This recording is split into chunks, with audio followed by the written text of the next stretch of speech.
Bonsoir Président. Est-ce que vous pensez que la rencontre entre Kim Jong-un et Donald Trump va être annulée? C'est une question qui est pour les spécialistes qui s'intéressent aux questions internationales. Puis finalement, il y en a pas mal en France.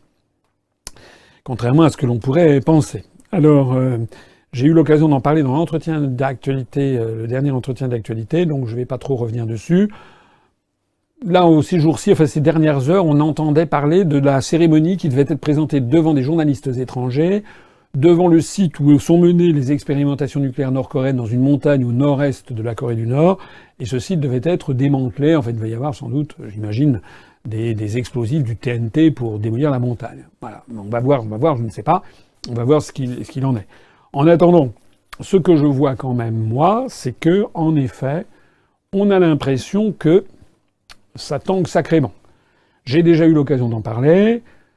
D'abord, moi, Kim Jong-un, je n'ai pas revu. Je sais pas si vous l'avez vu. Enfin, je l'ai pas croisé en allant chercher une baguette, mais moi, on l'a pas revu depuis qu'il est allé il a serré la main de son homologue, Monsieur Moon, à Panmunjom. On sait qu'après, il est retourné à Pékin, puis depuis, on l'a pas vu. Et depuis lors, les informations sont sorties au compte-gouttes de Corée du Nord, et les seules informations sont venues, je l'avais dit dans l'entretien d'actualité, d'un vice-ministre des Affaires étrangères. Je trouve ça extrêmement bizarre.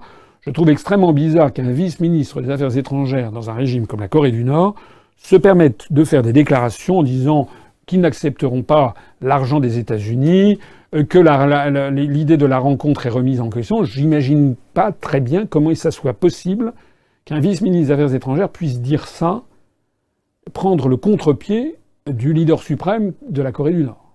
Donc de deux choses l'une. Soit le leader suprême de la Corée du Nord est d'accord avec ça et qu'après avoir soufflé le chaud, il souffle le froid, il demande donc à un vice-ministre, c'est-à-dire un rang non pas subalterne, mais c'est un fonctionnaire, c'est pas le niveau politique suprême, de répondre aux États-Unis, ce qui est quand même très bizarre.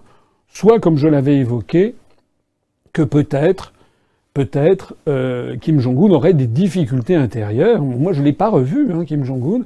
C'est comme Skripal, l'espion britannique, là. Paraît-il qu'il est sorti de l'hôpital. Bon, il est en bonne santé, moi, j'ai toujours pas vu. Je l'avais pas vu avant. Je l'ai pas vu pendant qu'il était malade. J'ai toujours pas vu après. Bon, là, Kim Jong-un, on l'a pas vu. Voilà. Alors, ce que je vois aussi quand même, c'est que venant des États-Unis, on sent qu'il y a quand même une inquiétude. L'inquiétude de Washington. J'ai vu ils ont déjà publié une médaille sur la rencontre Trump-Kim Jong-un.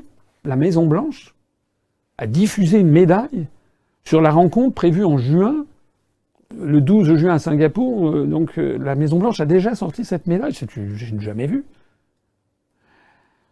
Tout se passe comme si Washington et Donald Trump étaient extrêmement embêtés du tour des événements et comme si d'un seul coup il se passait quelque chose qu'ils n'avaient pas prévu au programme.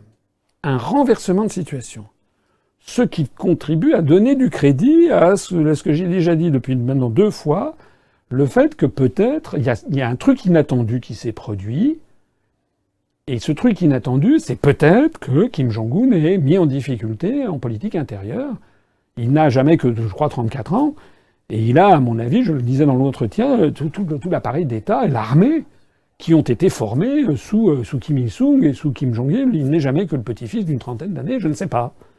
Alors il y a une nouvelle hypothèse qui a circulé, c'est que Kim Jong-un serait allé en Chine, ça c'est vrai, une deuxième fois, et que le président chinois Xi Jinping, peut-être, ils se sont vus là au bord de la mer, le président chinois lui aurait peut-être tiré les oreilles.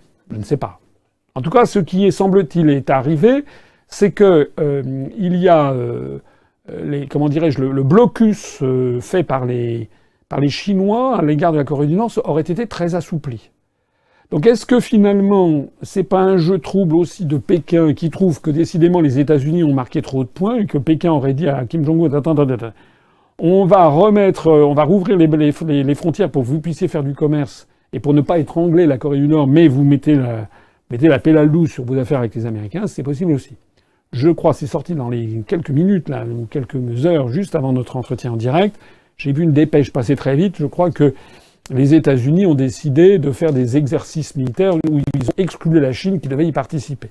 Mais Donald Trump, qui n'est jamais avare de faire une sortie, je crois que Donald Trump lui-même a évoqué le rôle mauvais qu'aurait joué la Chine sur toutes ces affaires. Voilà. Tout ça, c'est bien mystérieux. Affaire à suivre, en tout cas. Mais au train où vont les choses, j'ai quand même l'impression qu'il y a quelque chose qui le mécanisme s'est grippé quelque part. Et peut-être qu'en effet, la réunion de Singapour n'aura pas lieu.